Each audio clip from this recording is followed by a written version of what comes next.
Hi, I'm Antoinette, and I'm here to inform my audience about homelessness in America, the history of it. The precise timeline of homelessness in America is unknown, but we do know that it has been around for a very long time. It originally started around in the colonial area in America, which is typically around the 19th century, which continued into the 20th, and now into the 21st century. But what we do know is that homelessness will continue to rise if something is not done about it. According to dictionary.com, the word wanderers and vagrants has the same meaning as homelessness. It's basically a person who wanders and has no permanent home or employment. And this was the case back in the 19th century, where wanderers and vagrants were identified as tramps because they had to travel in search of work. Due to the economical struggles, individuals traveled for employment to survive. That was during the industrialization age. That was a period of the farmlands, the railroads. People had to commute for work, so they had to travel from country to country in order to survive. According to the National Center of Biotechnology, information.gov, the Industrial Revolution ushered in a shift from individual living and surviving on farms or wandering skilled trades to wage earner workers dependent upon wealthy employers. By the 1850s, lodging rooms for vagrants were located in police stations and served as a major shelter system.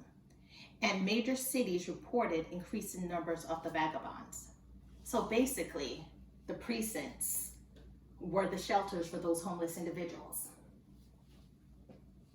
Into the 20th century, homelessness has definitely evolved.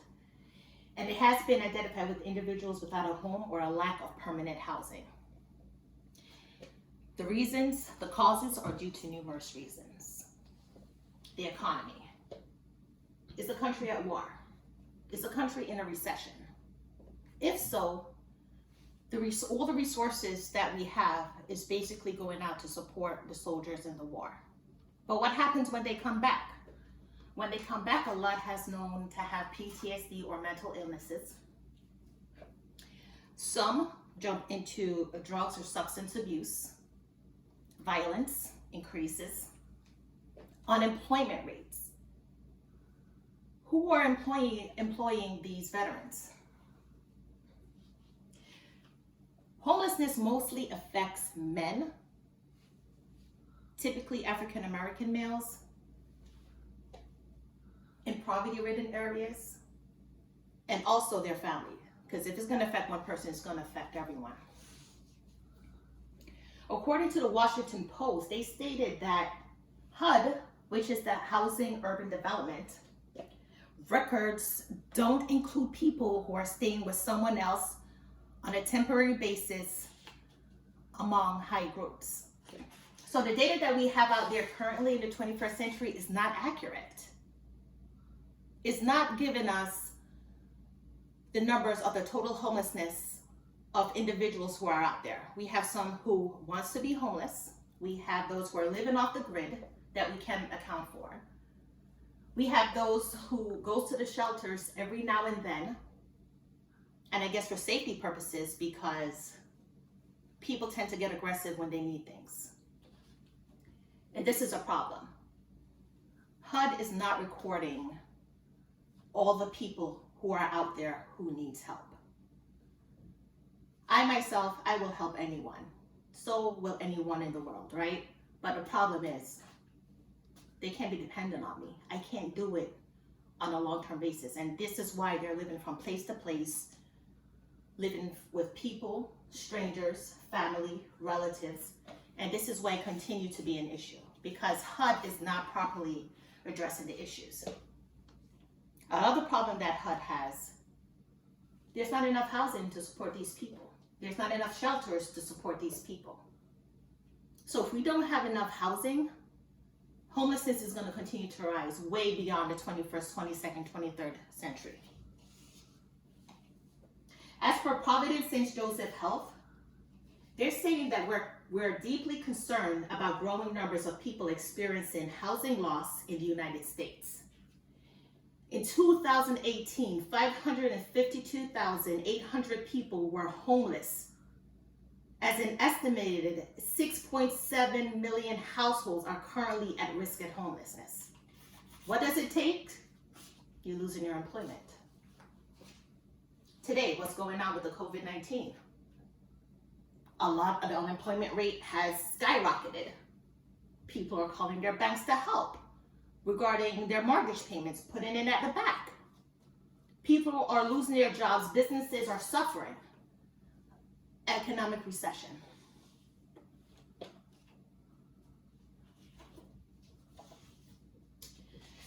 It's really sad what's going on right now, but we have to do something to make change.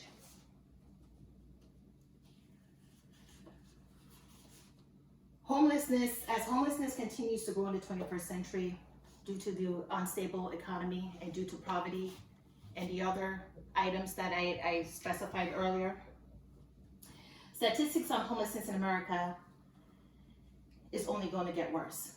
And it's going to be passed from generation to generation. People don't think that homelessness is a generational thing, but it does. People has to live, people has to love, people has to eat, people has to live. Homeless people have children, or people who die, who are homeless because of job loss, have a family. They have to live on the streets. They have to live in their cars, as mentioned earlier. And it says, so therefore it passed on from generation to generation. Education is also a major factor. So if we don't do something about it now, homelessness would only get worse. And I know I'm repeating myself, but I have to reiterate the most importance of helping people and for the government to step in. We need programs. We need to reinforce it. If we have to get the police officers, whatever organization, to radio in if they see someone homeless on the street, even though some people prefer to be homeless, we still need help. They still need to be fed. And if we have a majority of the homeless people off the streets, crime will go down. If we provide them, those with mental illness, the assistance they need, whether it's taken into a psychiatric ward or have them on their medication and make sure they're taking their medication before they're put out back into the public, so to help them think clearly like normal individuals, even though they are normal individuals, but they just need help, we could make this world a better place. Domestic violence, if we could, whatever's been reported to the police, instead of waiting for something to happen or someone to get hurt, let's do something now. Prevention is better than cure. Thank you for listening.